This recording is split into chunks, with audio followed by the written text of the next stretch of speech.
Hey everyone, this is Adam, and today I'm going to be showing you a quick tutorial on how to create Outlook compatible gradient buttons for your HTML emails using the Emailify Figma plugin. So to get started, we just have to go to our Figma file, click on the little resources icon up the top here, and if you search for Emailify, so that's Emailify, and under the plugins tab, if you click on the Emailify item, you can run the plugin by clicking on this run button here, or I'd recommend clicking on this little save icon here, and that'll save it to your plugins list for easy access. So I've already clicked on the save icon, so I'm going to go to my Figma canvas, just right click anywhere, go down to plugins, then go down to saved plugins and click on the Emailify item, and that's just going to run the plugin we saved a second ago. So if you're new to the plugin, the way that it works is it helps you to design and export HTML emails from Figma automatically. So I've already got an email designed here that I've taken from the templates. So there's some templates that you can duplicate for free from the Figma community that are Emailify compatible. So these are sort of some pre-designed templates to give you some inspiration of what can be created with the plugin. I'm not going to be diving into all of the design features today. I'm going to be assuming that you've already watched some of the other tutorials and read through the documentation to create your own Emailify design. And I'm just going to be assuming you've already got that set up and you've got some buttons that are currently solid fills that you want to then convert into gradient buttons instead. So we're going to do that now. I'm just going to close off this little window. And again, just a really quick refresher, if you need to add a button, you can do that by clicking on the column layer in your designs, then going to the button layer down here, clicking on add, and that will add an Emailify button that you can then customize in Figma.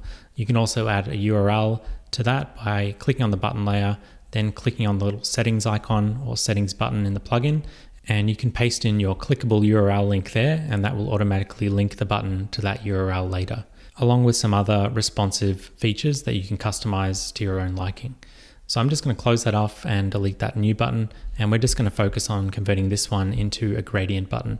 So all we need to do is click on our Emailify button layer, go over to the fills panel here, and we're just going to click on that fill, and we're going to change it from solid to gradient. So just go ahead and click on this little gradient icon in the fills panel, and that automatically converts it into a linear gradient.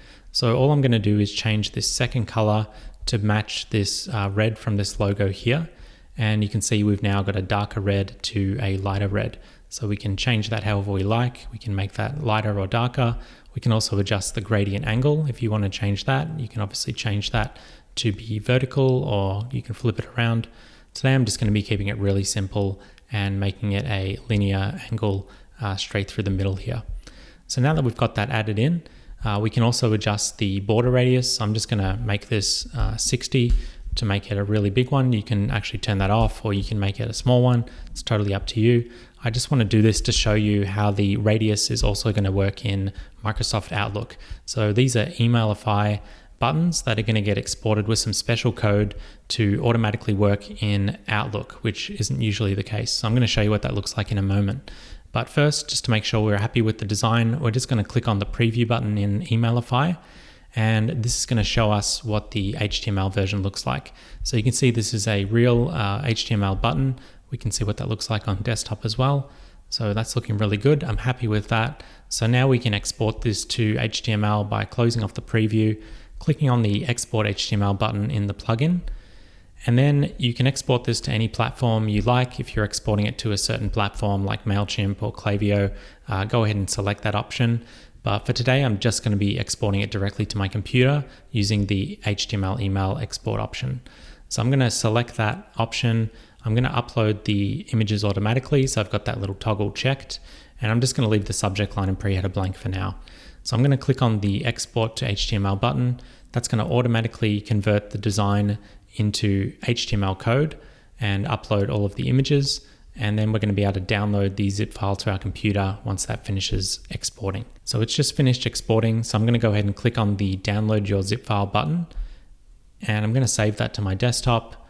I'm going to open that up by double clicking on the zip icon and then opening up the folder. So you can see here we've got our export, and you can see we've got a couple of files. We've got the previews.html file, and we've got our index.html file. So the previews.html file is actually a preview file that you can send to clients or stakeholders. So that just allows you to see what the design looks like on mobile and desktop at the same time on a really easy to browse page that you can share. And then the actual HTML is inside of the Emailify template folder, which is what we named our frame in Figma.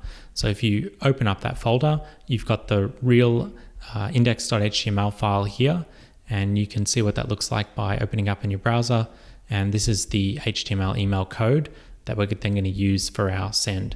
So just to show you what this looks like in Outlook, as I said, I've uploaded this HTML into Litmus, so litmus.com, which allows you to test your HTML emails across all different types of email clients, and it's going to render the HTML in the real email client. So these are real screenshots of real email clients. So you can see here we've got Outlook 2010 running on Windows 10. So if we open up that preview, you can see that the HTML that we sent to Litmus has been rendered in the real app. So we can see what the HTML is going to look like when it's opened on Outlook 2010 in this case. So the important thing to note is that we can see the gradient button is getting rendered as expected. So this is a real HTML button. This is real rich text, as we could see in the preview. And you can see here that it's rendering the corner radius as well. So we've got corner radius and we've got gradients fully supported in the legacy Outlook apps, which are notorious for being really bad for rendering things. So we can see it's working as expected, 2016, 2019, 2021, all of the clients there as you'd expect, and of course the mobile clients as well. So we've got Outlook on iOS. It's also going to render that as we'd expect. So we've got our gradient buttons there, and also we've got iPhone Mail, so Apple Mail as well, also going to render that as expected. This particular test, I moved the button above the copy just to make it easier to see in some of those previews, but it's the exact same design that we just created in Figma a moment ago. So I just wanted to show you what that looks like in these devices. And as I said, Gmail is also going to support these. It's going to be pretty much supported across the board with the exception of Yahoo. So Yahoo Mail does not support this. So what Yahoo will do is it will fall back to the solid color that you used in the first color in your gradient. So what I mean by that is you can see this dark red or purple sort of color here is being used in Outlook as a solid color. You can see in Figma, when we open that up, it's actually taking the first color from our gradient. So basically whatever we use as that first color in the gradient, that will always be used as the fallback solid color if the gradient isn't supported in a certain email client, which in this case is the Yahoo Mail client. So that's what that looks like there. So that's basically it. I just wanted to keep this really short to show you how to create these gradient buttons, HTML gradient buttons that work in Outlook and all of the other modern email clients that you'd expect to support it. But most importantly, all of the legacy Outlook versions and Outlook apps on Windows are going to render this as we expect directly from our Figma designs. So I hope this gives you a little bit more flexibility when you're creating your email designs, where you can now add gradient buttons and buttons with corner radiuses, which will now get supported automatically for these legacy Outlook clients when you export the HTML from Figma using the Emailify plugin. So that's what that looks like there. And I hope that's been helpful. If you've been wondering how to create bulletproof gradient buttons that you can use in your HTML email designs and still have them look great in even the worst clients, which are obviously the Outlook browsers and Outlook email clients that we've all grown to deal with the problems of. So this should make that process a little bit smoother and remove some of the headaches when it comes to troubleshooting and figuring out how to code these buttons to work in Outlook. So thank you as always for watching, and we'll be back with more Figma tutorials like this one very soon.